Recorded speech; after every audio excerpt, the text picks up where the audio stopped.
This is a Cat 5 keystone jack which is used together with a faceplate to create a telephone socket.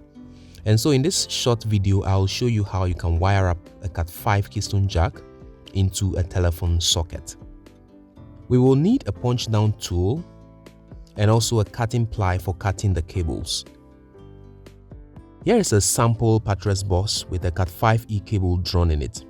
And so we will start by securing the cable from getting drawn out of the putress box by tying it up in this way.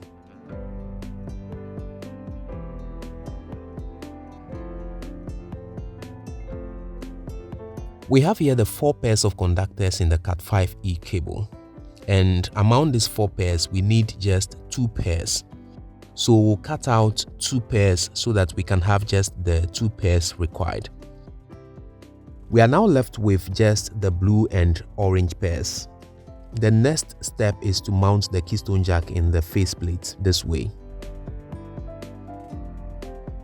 and untwist our cables in readiness for mounting in the keystone jack.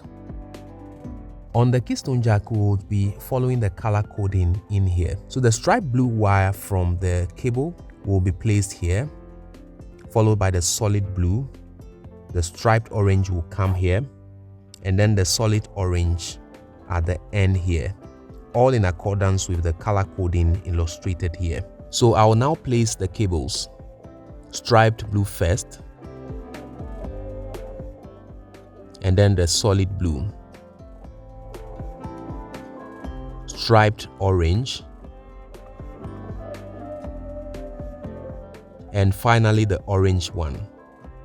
Now that this is done, we will now punch them down using the punch down tool. So I will now punch them down.